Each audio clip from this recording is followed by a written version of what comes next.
All right, here we go with week 6, day 2. We're going to be asking ourselves if we agree with what Jamie's mother says. Our title is Try and Try Again. I'm going to put a star next to that and number my paragraphs.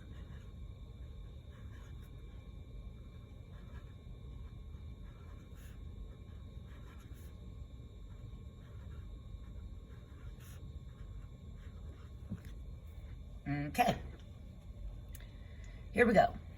Boing! The basketball bounced off the rim of the hoop. I almost made it that time, Jamie said. She looked at the hoop and threw the ball. It flew way over the hoop and landed on the neighbor's lawn. The sun was hot on the driveway. Jamie wiped her forehead. Jamie's mother saw her through the kitchen window. She saw that Jamie looked sad. Do you want some lemonade? She called. Yes, please, Jamie answered. She felt tired. The lemonade was cold and sweet. I'll never make a basket, Jamie moaned. Keep trying, honey, her mother said. If you keep trying, you will do it. Back on the driveway, Jamie tried again. I can do it, she said to herself. She held up the ball and looked at the basket for a very long minute. She threw the ball. Up, up it went. It tapped the rim and then slowly rolled through the hoop. I did it, Jamie shouted and clapped. I made a basket at last. So our strategy practice, we're going to need to circle the word or words and complete the sentence. I do or do not agree with Jamie's mother. And then we're going to answer why. We're going to say because. So Jamie's mother said to keep trying. And if you keep trying, you will do it. So do you agree or disagree with her? I'm going to say I do agree with Jamie's mother because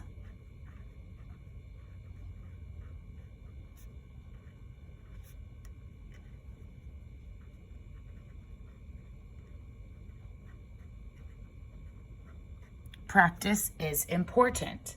Now, your answer does not have to look just like mine. It's whatever your opinion is. Number 1, what is the passage about? A girl playing basketball, a neighbor's lawn, a mother making lemonade, and a hot driveway. So, in our story, there was a neighbor's lawn, there was a mother making lemonade, and there was a driveway. But every paragraph, the entire story, including what the title tells us, is about a girl playing basketball. Which one tells that Jamie feels hot? She claps and jumps. She calls her mother.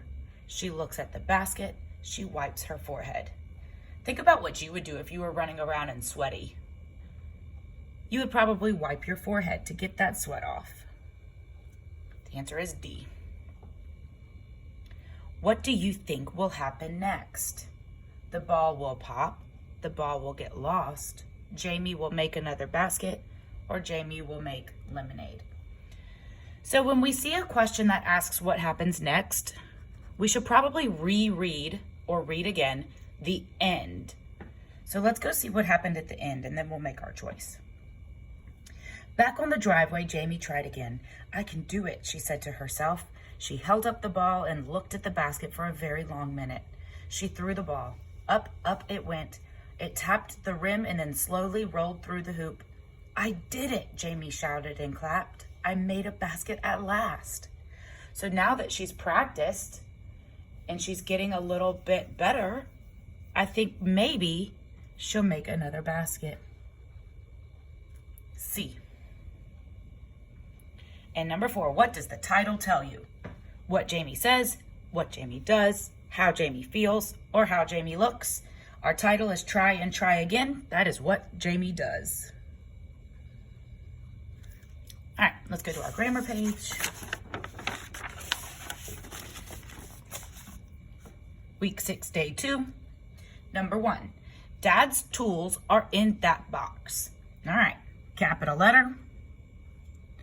We need a period. here we go with that S again. Are we talking about more than one dad? Or are we talking about the tools that belong to the dad? We're talking about the tools that belong to him. They are dad's tools. We need to put an apostrophe right there. And when you rewrite that,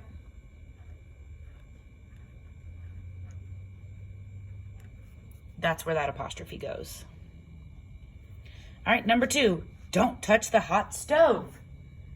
Well, we do need a capital letter. And that would probably be said like in a fuss, like being very, very careful. So we'll need an exclamation point.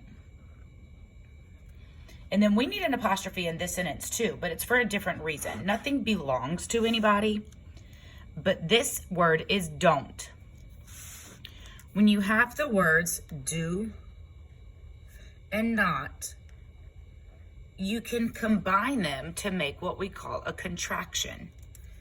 We're going to take away the space in the middle, and we're going to take away the O in not. When we take away that O, we replace it with an apostrophe. So now when you come back together, we don't put the space, we put an N. We don't put the O, we put an apostrophe and a T, and it makes the contraction don't. Do not becomes don't. So when you see the word don't, we need an apostrophe right here. So don't touch the hot stove. All right, circle the subject of the sentence. The subject is the who or the what is doing the action. So the king had piles of gold. Who had piles of gold? The king. That's the subject. All right, now we need to circle the words that need a capital letter. These are going to be what we call proper nouns. They're the specific name of a person, place, or thing. Texas is the name of a state. We need a capital T in Texas because it's a proper noun. School. School is a noun, but it's not the name of a school. It does not need a capital letter. If this said Mayfair Lab School, we would need capital letters because it's the name of our school. This is just a common noun.